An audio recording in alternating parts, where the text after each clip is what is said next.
एक बात बताऊं दोस्तों, कामयाबी सुबह जैसी होती है, मांगने से नहीं जागने से मिलती है। तो good morning my dear friends.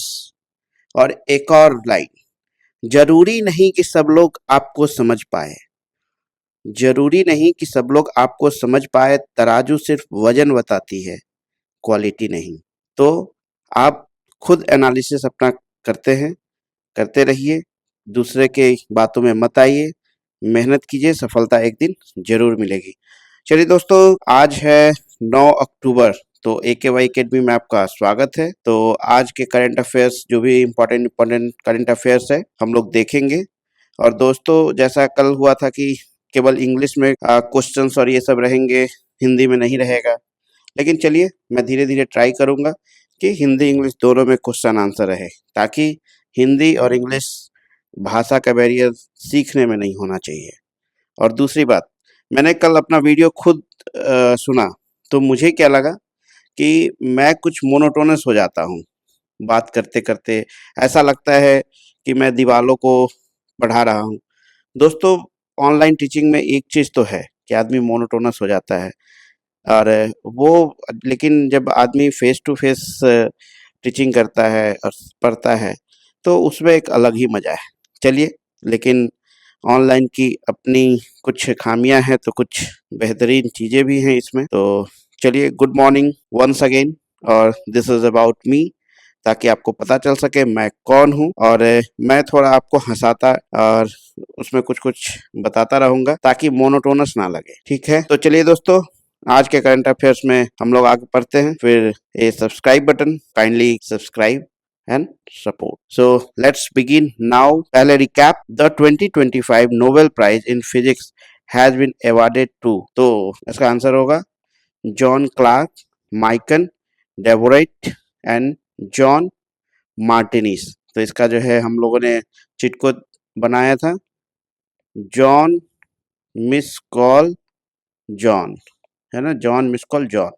देखिए, तुरंत में याद आया, जैसे ही आपको ये ऑप्शंस दिखेगा, आप तुरंत उसका आंसर मारेंगे। तो याद कर लीजिए, जॉन मिस्कॉल जॉन, यानी कि John Clarke, Michael Devoret and John Martinis.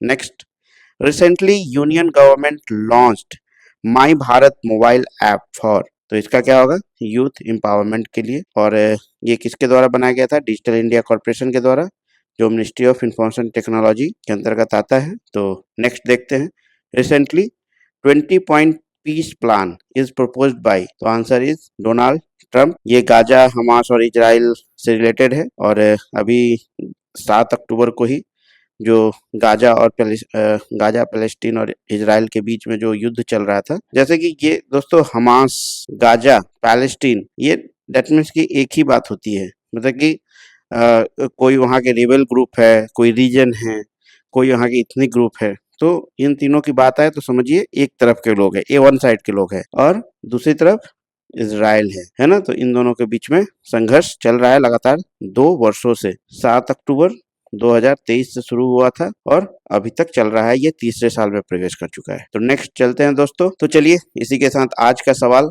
Which marine ecosystem is known as Amazon of the sea, यानी कि किस जो समुद्री इकोसिस्टम को अमेजन ऑफ द सी कहा जाता है। तो आपका ऑप्शन है Bitra coral island, coral triangle, great barrier reef and Belize barrier. तो चलिए देखते हैं दोस्तों, तो इससे कुछ रिलेटेड फैक्ट। तो सबसे पहले, कोरल रीफ होता क्या है। तो coral reef is a under water ecosystem. देख रहे हैं कितना सुंदर जो है इसके अंदर आपको जो इकोसिस्टम दिख रहा है, under water, build by coral polyps and calcium carbonate. Calcium carbonate आप जानते ही हैं कि जो सेल वगैरह होता है, जो जैसे कि शिप हो गया, या डिफरेंट डिफरेंट जो मरीन एनिमल्स है, उसके जो है जो सेल होते हैं, कैल्शियम कार्बोनेट के बनते हैं। ठीक है, तो coral polyps and calcium carbonate से बना होता है कोरल रीफ। और कोरल पॉलिपस क्या है, is a small cylindrical marine animal, छोटे छोटे एनिमल्स होते हैं, उसको कोरल पॉलिपस कहते हैं। तो दोस्तों, this the global distribution of coral reef. तो आपको जनरली आप इक्वेटर के पास जो है ये मिलेगा, इक्वेटर के पास, यहाँ से इक्वेटर पास करता है। लेकिन आप इससे ये अंदाज़ा लगा सकते हैं कि अगर कोरल रीफ की बात की जाए, तो यहाँ ठंडे प्रदेशों में नहीं होगा। एक चैनल जो 30 से 30 के बीच में ही आपको ज़्यादा कोरल रीफ का जो डिस्ट्रीब्यूशन दिखाई दे रहा है। चलिए दोस्तों नेक्स्ट चलते हैं। तो पहली बात कर लेते हैं, सारे ऑप्शंस को देख लेते हैं। Bitra is the coral atoll belonging to the Amindivi sub group of island of the union territory of Lakshadweep in India. यानी कि ये इंडिया का जो मैप होता है, यहाँ पे लक्षद्वीप है, तो यहाँ पे कुछ कोरल एटोल पाए जाते हैं, है ना, जो लक्षद्वीप का पार्ट है। लक्षद्वीप जानते हैं 36 आइलैंड से बना हुआ जो ग्रुप ऑफ आइलैंड है, उसको लक्षद्वीप बोला जाता है। द कोरल ट्रायंगल क्या है? इधर रफली ट्रायंगुलर एरिया, देखिए यहाँ पे हमने दे दिया है, triangular area in the tropical water around Indonesia, Malaysia, Papua New Guinea, है ना, इंडोनेशिया, मलेशिया, फिर उसके बाद फिलीपाइंस और सोलोमन आइलैंड यहाँ पे, ये आप जगह भी याद करते रहिए। और टिमोर लेस्टे, तो ये भी है।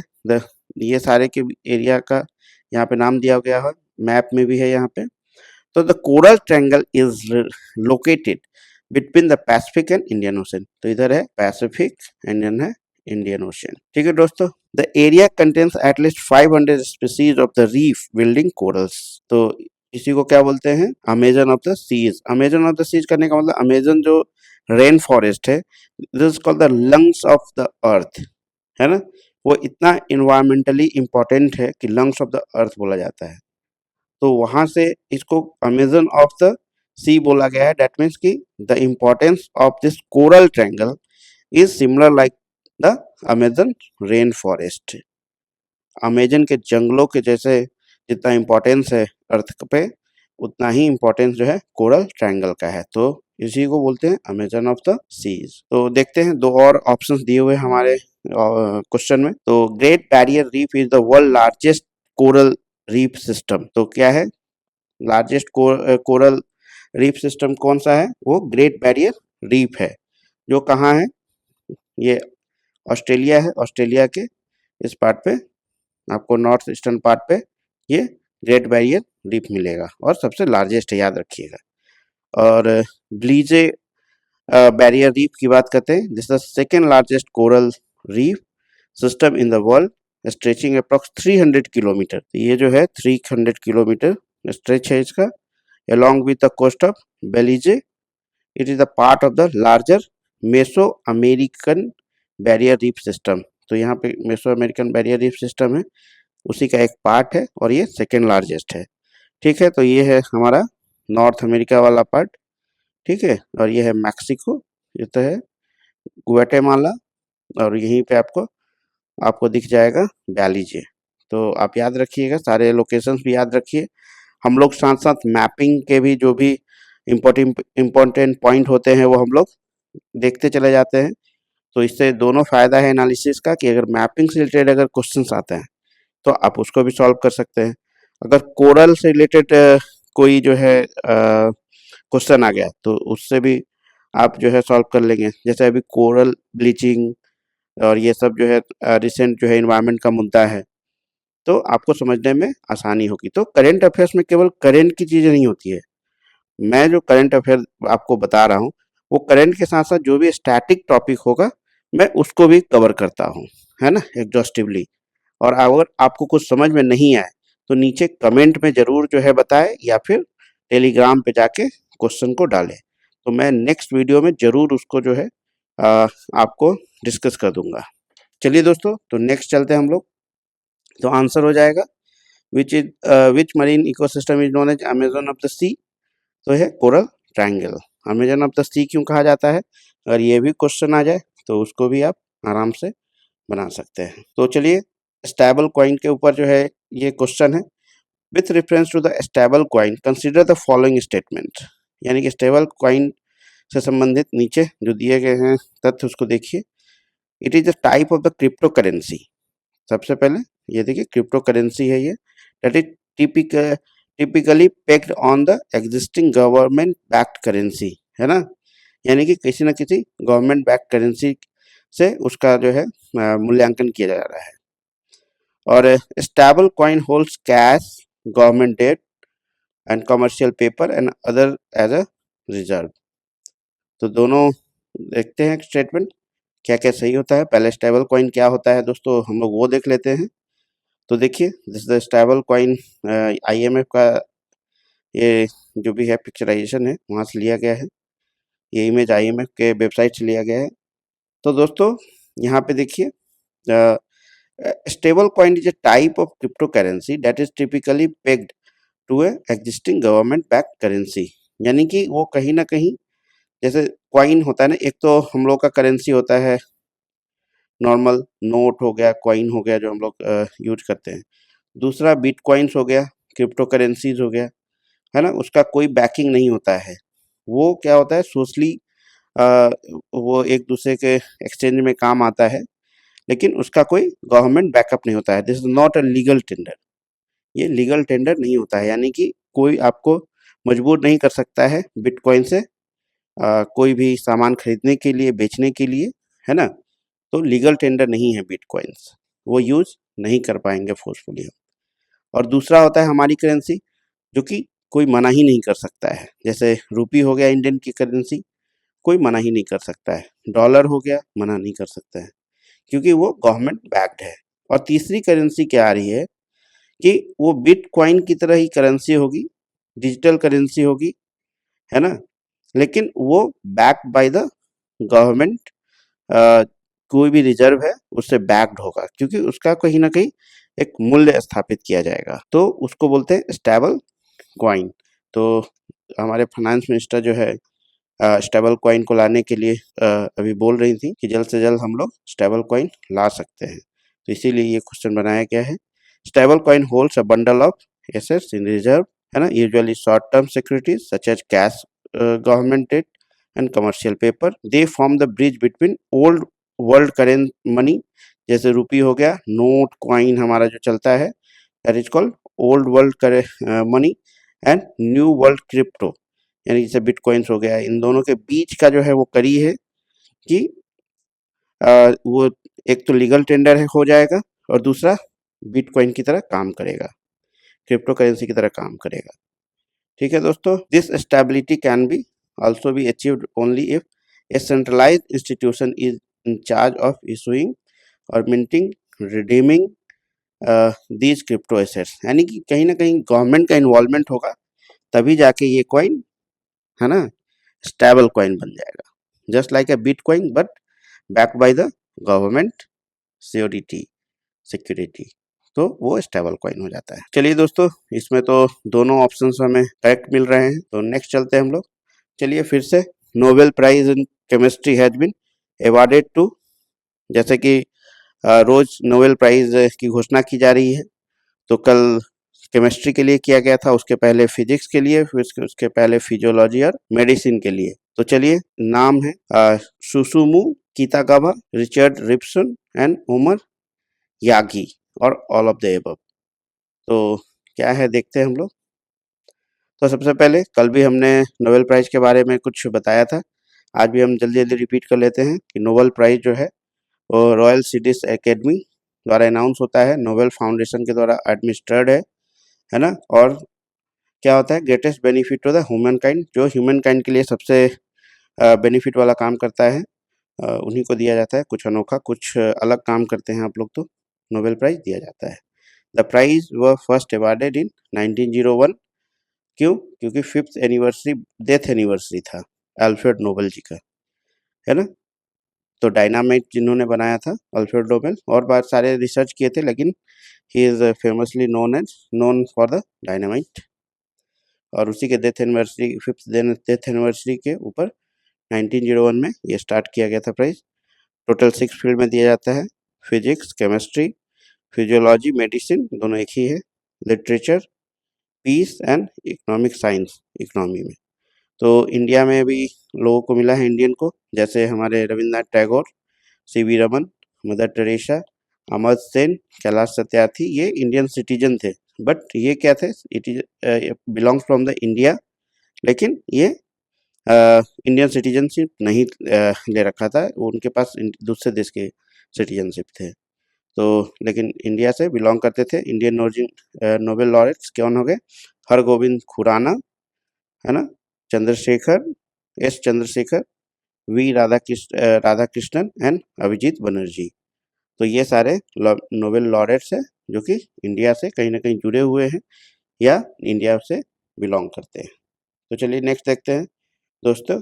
ये 3 जो है जेंटलमैन, इनको जो है दिया गया है केमिस्ट्री का अवार्ड, है ना। The royal serious academy of science has decided to award 2025 Nobel prize in chemistry to Susumu Kitagawa, Richard Robson and Omar M Yaghi, है ना। तो दोस्तों जैसे मैंने कल कहा था कि जो सारे जो नोबेल प्राइज जब डिस्ट्रीब्यूट हो जाएंगे, जब अनाउंस हो जाएंगे, तो लास्ट में एक वीडियो बना के किसको किन फील्ड में मिला है तो वो मैं आपको बता दूंगा थोड़ा डिटेल में। अभी आप नाम याद करने पे उस पे रखिए कि नाम कहीं पूछे जाते हैं, डायरेक्ट नाम पूछे जाते हैं ऑब्जेक्टिव पेपर में। और मैंने उसके साथ एक ट्रिक भी बनाया है, वो भी मैं आपके साथ शेयर करूंगा। तो ये फिजियोलॉजी और मेडिसिन में मिले थे, है ना। Mary Brunkow, Fred Ramsdell and Shimon Sakaguchi. और ये है John Clarke, Michael Devoret and John Martinis.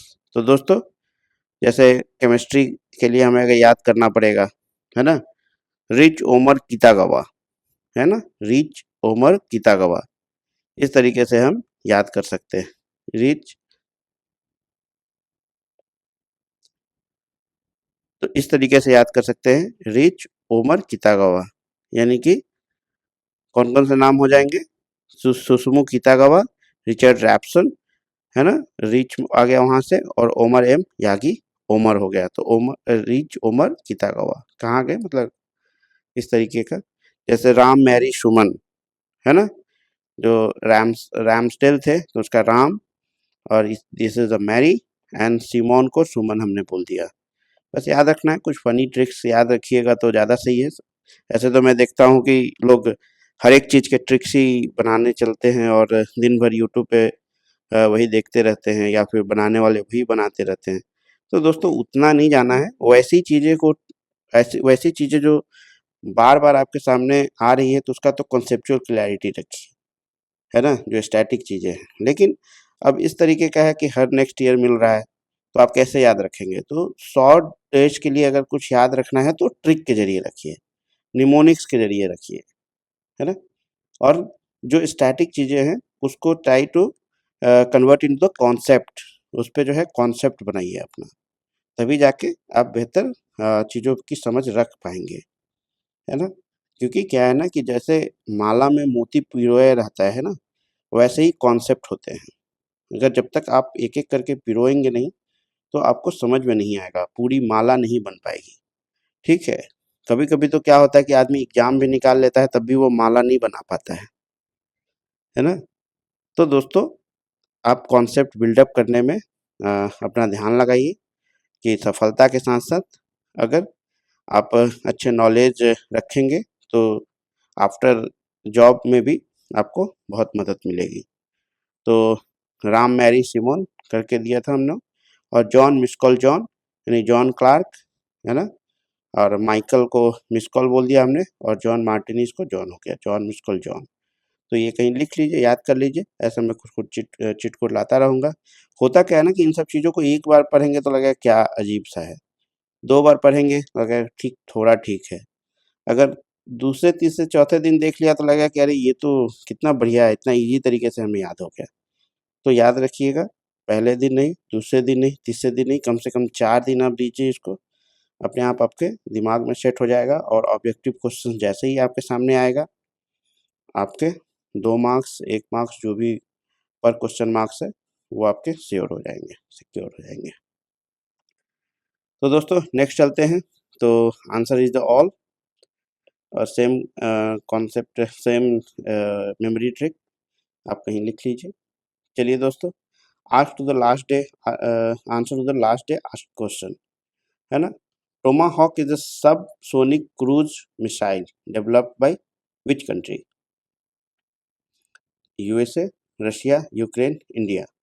तो टोमाहॉक जो है ये सब सोनिक क्रूज मिसाइल है। तो यहाँ पे देखिए सब सोनिक भी आ गया और क्रूज मिसाइल भी आ गया, है ना, और आपको कंट्री भी आ गया।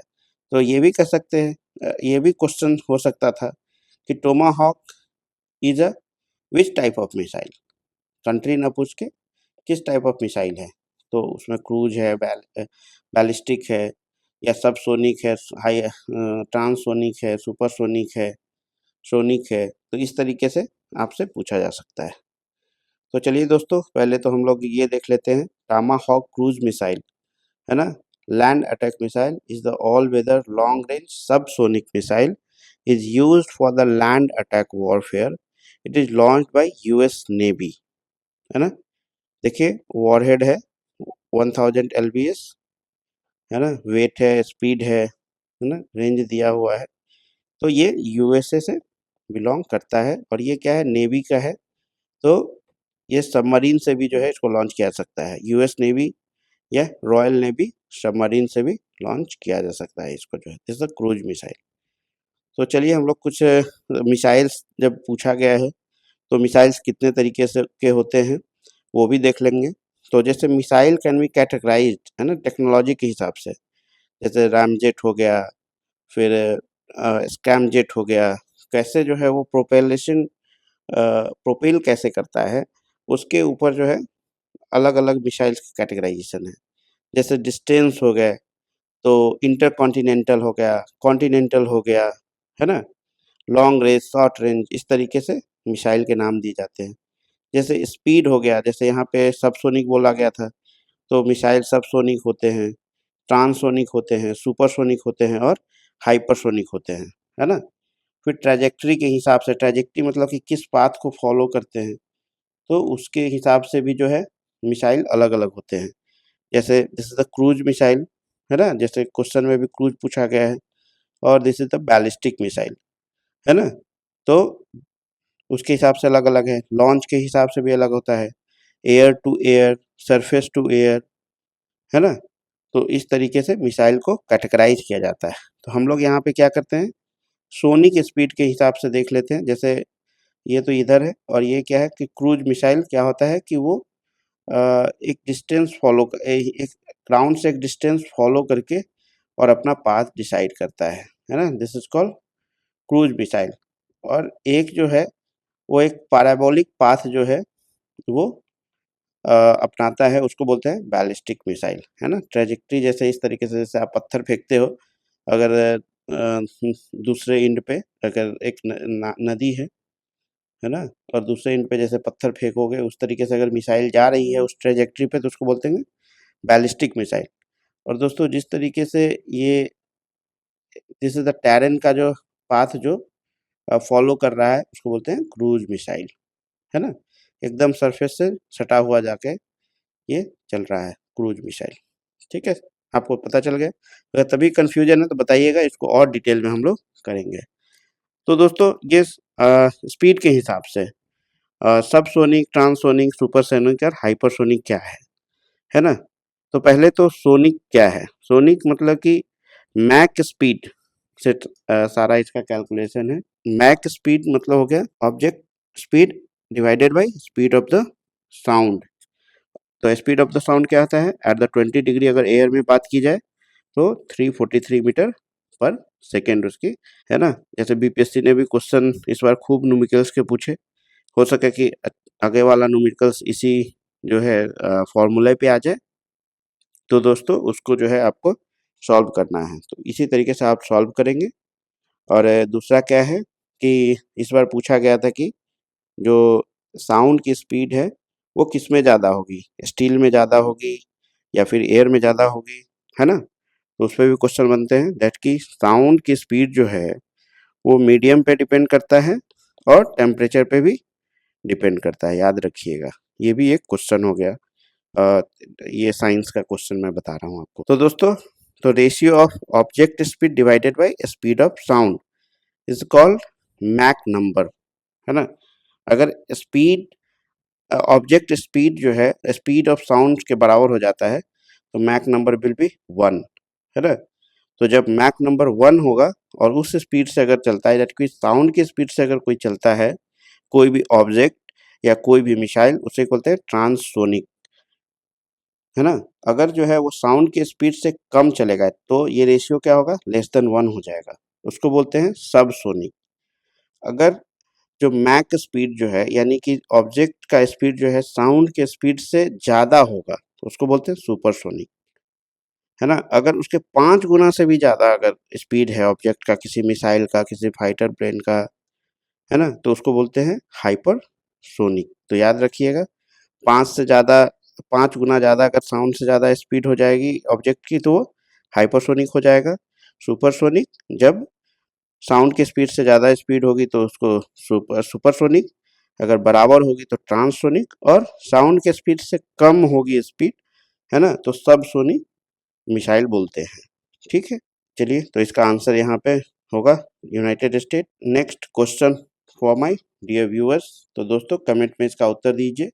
Eight which of the following place will the International Union for Conservation of Nature, है ना, जो लास्ट वीडियो में आपने देखा होगा, तो परसों आपने देखा होगा कैसे IUCN ने तमिलनाडु के पाक स्टेट के पास जो है डुगोंग के संरक्षण के लिए, उसके कंजर्वेशन के लिए मान्यता दी थी, है ना। तो अभी 2025 में वर्ल्ड कंजर्वेशन कांग्रेस होने वाला है। वो कहाँ पे होगा? New Delhi, Dubai, Abu Dhabi और पटना।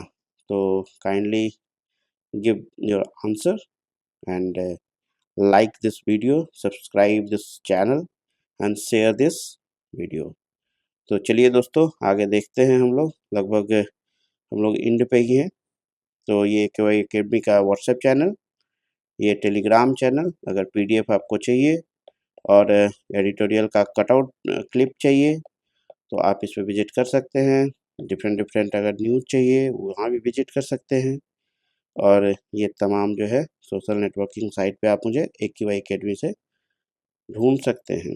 तो चलिए दोस्तों, thank you very much and once again subscribe this channel. Thank you. जय हिंद। AQY एकेडमी, तैयारी जीत की।